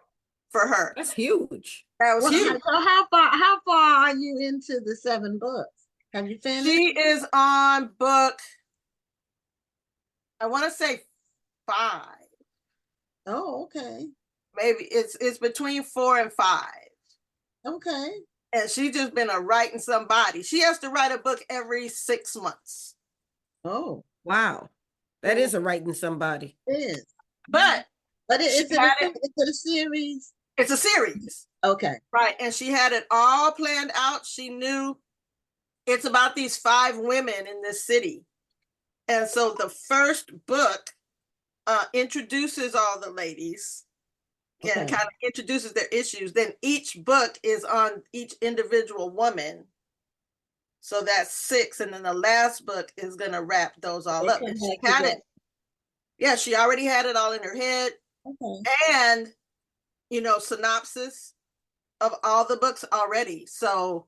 Oh, okay. So she was prepared. She was ready. That's what it takes. So this is definitely a planner and not a pantser. There you go. Mm-hmm. There you go. And as an agent, that's what I'm looking for. I'm looking for someone, you might not know everything that you want to do, but you have a good idea of what God has placed in your head and in your heart. Right. Mm-hmm. And my job as an agent now, and a writing coach, is to help you get that out and down onto paper. And then, of course, strictly the agent part is matching you with a publisher. Okay. And a lot of the, I think all of the big publishers require an agent. I don't think anyone accept books at all without an agent. Because what an agent means, and this is my interpretation of what an agent means, and then you can tell me if my interpretation is okay. Okay. But what having an agent means, you've already taken some steps, and what the publisher is going to see is in the form it's supposed to be in. Right. So that cuts out work for them. So the agent is the middle person that makes sure that what the publisher gets is in the form that it needs to be for them to make a decision, for them to say yay or nay or sign. Right. You're ding, ding, ding, ding. Okay. Yeah. We are the middleman. We hold the hand of the writer and we hold the hand of the publisher, because publishing companies just don't have the time to look at everything that comes across their desk. So they can only spend time on something that is exactly what they want. And like me too, I only have time now to look at something in a particular format, right? I'm looking for a 1 sheet. Okay. I tell people all the time, people don't have time to go through 6 and 8 pages of a media kit anymore. They need a 1 sheet. And I create 1 sheets for people, and they'll ask me all the time, well, what is a 1 sheet? I'm like, it's basically your entire media kit on 1 sheet of paper. Yeah. That's it. And on the front. Yes, on the front. Not two-sided. If it's two-sided, the same thing is on the other side.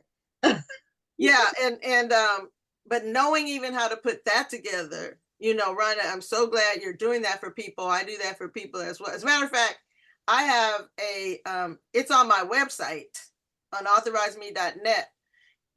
I give you the directions and a sample, of a 1 sheet. Now, if you're an author and you can't put that together.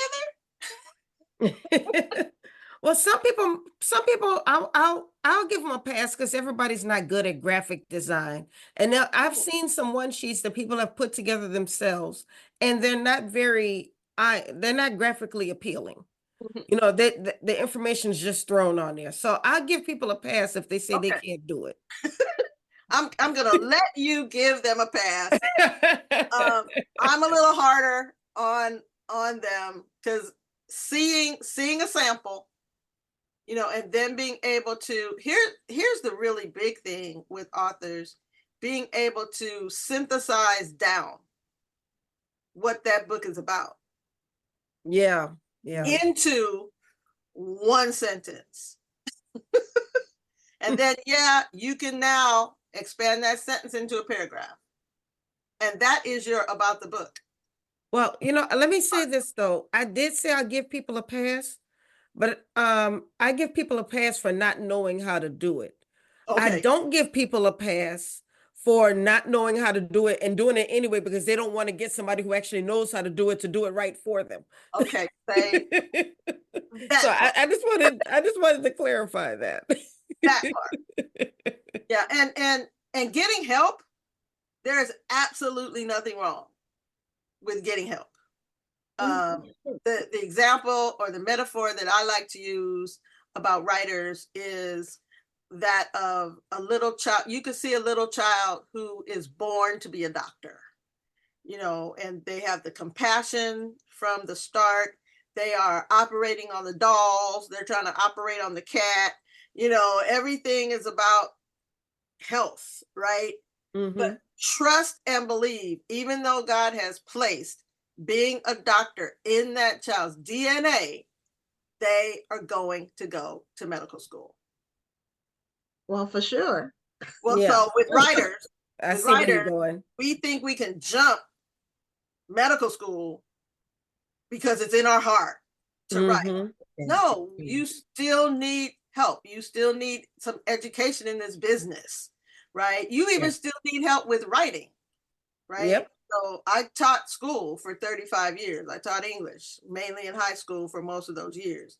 And it is just amazing how many people did not listen to their high school English teachers. You know, about basic stuff, right? Agreement of subject and verb. Come on. We're not even into the spelling and punctuation and all of that. Those are tools of your trade if you are an author. So you need to be concerned about being good at that.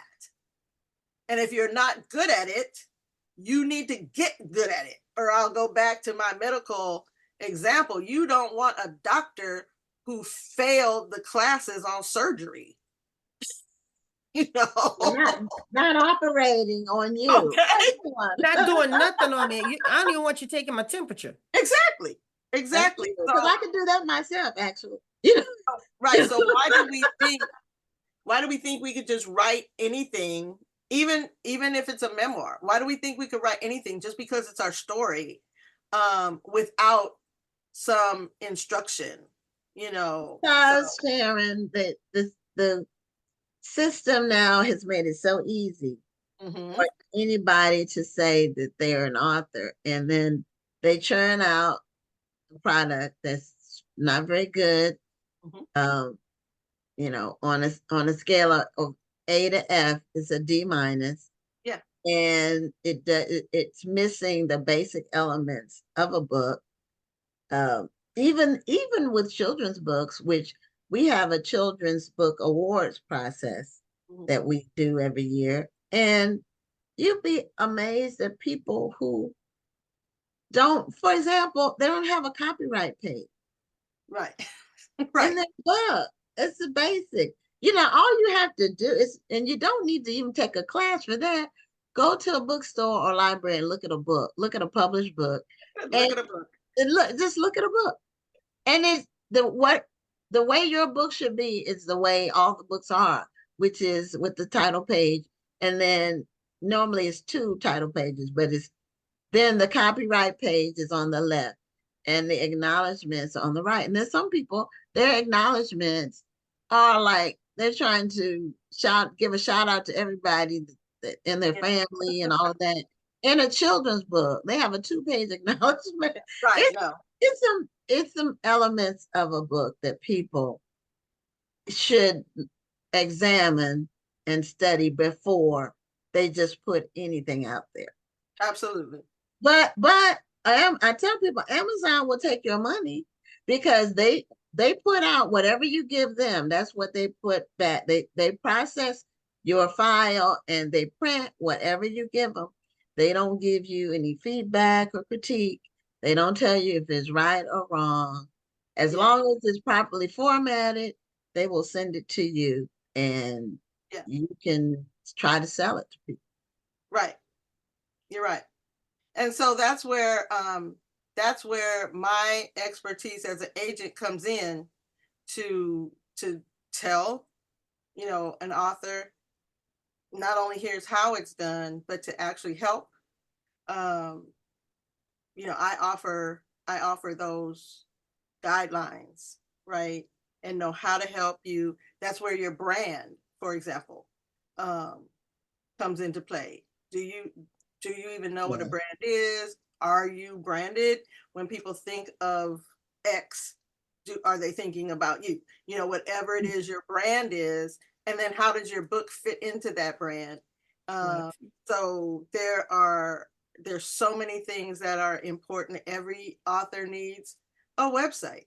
You need some place where people can go and find you and be able to Well, communicate now with Sharon, you. with that though, some people will say that they don't need a website because they have Instagram or they have a Facebook page. What do you say to that? I say you need a website. Because Instagram and all those, they do get information out, right? But it's sort of like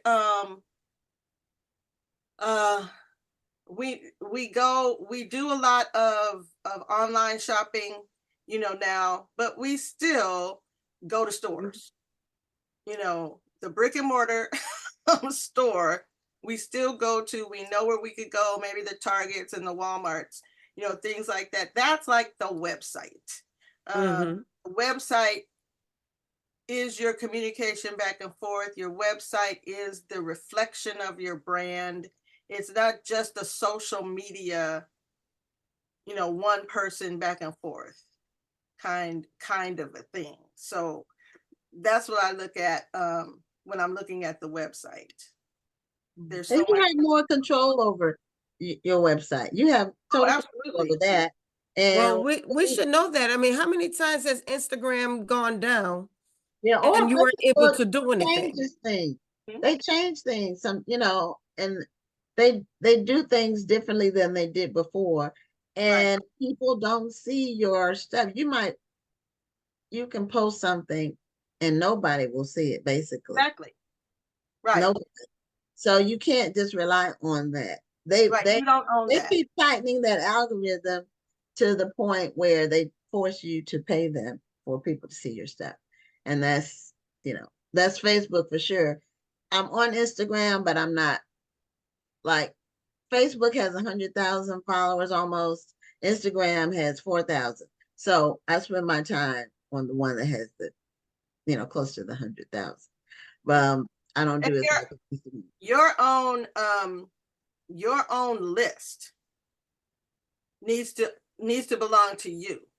Yes. If your list is the people on Facebook or the people of Instagram, just like Rhonda said, Facebook can decide to kick you out. They can. Mm-hmm. And I then know people that have been kicked out. I told you I lost my 5,000, Facebook page. 8,000. I had 5,000 followers prior to October. Well, I take that back. I had 5,000 friends. I had over 6,000 followers, and that was just on my personal page. Mhm. I still had I don't know, probably about 5 or 6,000 followers on my business page. Mhm. All of them gone, and I had to start all over again. Right. So if I had only depended on having a Facebook page, my business would have been ruined. But Exactly. fortunately, I had a website. I have a email list. Yes. And that belongs to you. Yeah. Right. So nobody can take that away. And there's so many spammers on Facebook, spammers and scammers trying to, if they see that you have numbers, trying to get you to give them their password by saying that they're Facebook Meta. And then that's happened to, I know it happened to Rhonda, but it also happened to another friend of mine where she lost all her followers. Because what they do is they lock you out of your own page and Yeah. you can't get back in. Mhm. So Another thing that happened to me on Facebook in the comments, people were making comments, and then someone, because basically, you know, if it's not like you say your personal page, if it's just your public page, anybody can come on there, and so the scammer was answering anybody who made a comment. Right. yeah, Telling they them to do go that. to somebody's page, thank me later. Right.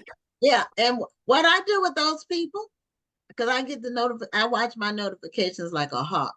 When I Okay. see two coming in from the same person, they get blocked and deleted that immediately. So they won't get to do a third one unless I'm in church and I can't check my phone. That's the only thing I have to do that after that. But because what happened, the notifications, they come in like that. They come in one after the other.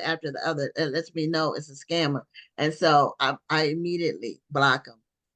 But you know, that takes time and energy, but you have to protect your stuff, you know. And some of them come on and try to date they'll put something in the comments with all the females. Yes. Like I noticed you had a beautiful smile and something like that. Did you see those, Rhonda? Yeah. we get all of those. But so talk about, I hope you don't mind. I hope you don't mind me contacting you like this, but you have a beautiful smile. I'd love to be friends with you. Yeah. Block. I block them all. Yeah, man, get off my nerves. But Sharon, I know we only have a couple minutes left. But can you talk again about what you're going to be talking about at your not your webinar, your live seminar? Live I'm going to be workshop? talking about why you need an agent. And your seminar is on Friday, the 18th. Is it at 4 o'clock or 3 It's o'clock? at 4 p.m. on Friday. Okay, you don't want to miss it. Okay. Why do I need an agent? So we're going to talk about what an agent does for you and with you. You know, what an agent is, you know, all of that, with our fingers on the pulse of the publishing world. We like to think that at least. Okay, the connections we can make with you. I know I'm talking about my clients all the time. When I'm meeting someone, you know, even at another conference, I might not have been thinking about that person particularly, but I hear something, right? Oh, you're looking for this. Oh, you know, I know my clients. I have somebody with this kind of book, with that kind of book. And that's what an agent, you know, is about, right? To hook you up and get you with those agents who are not having surgery all the time and doing all kinds of other things. But yeah. Well, also, Sharon, it's possible when someone that comes there, you might meet some future clients at the book festival. It's possible. It's possible. I know, you know, Rhonda is going to be my client in like 2 weeks. We are working this out. I think, I don't know if you got the email. I got remarried. God has sent me a new hubby. Whoop, whoop. You told me about that. And so, you know, we got that going on. So just all the things that have happened over this last year, I finally back in my seat. And that's the one thing about writing. If you're a people person like me, it's super hard to be a writer because you have to put your bottom in your seat and be all by yourself and do the writing, but it's worth it. Yeah. Well, Sharon, thank you again for coming back on the show and sharing with us about what an agent does. And you were doing the seminar on Friday, the 18th at 4 p.m. It's called Why Do I Need an Agent? You'll get to meet Sharon face to face, ask questions, and she'll be informing everyone about literary agency work and why it's so important. Good. Thank you for having me again, ladies. Thank you for being here. It's always a pleasure. Congratulations on your nuptials. Thank you. On your new marriage. So, Thank you so much. all right. Well, have a great evening. We'll see you in a month or so. Okay. Okay. Good night. Good Good night. night. Well, that is our final interview for tonight. And we are at the precipice almost of the event of the year, the National Black Book Festival. And we are very excited about it coming up. It's right around the corner. And so we will have, I do want to tell everybody, we have a couple of scheduling issues that to make you aware of. The Tuesday after the book festival, we will not have a show because we will be recovering during that week. And Child, I sure will. Because I might have to travel all the way to Houston and back. yeah, it's very tiring. I have to take the week off after. And then the Tuesday, November 5th is election day. So we will not have a show on election day. So that's it for this week. I'm Gwen Richardson signing off. And I'm Dr. Rhonda Lawson. Have a wonderful evening and a great week. Thank you for tuning in and join us next Tuesday at 7 p.m. Central, 8 p.m. Eastern for another edition of Black Authors Matter TV.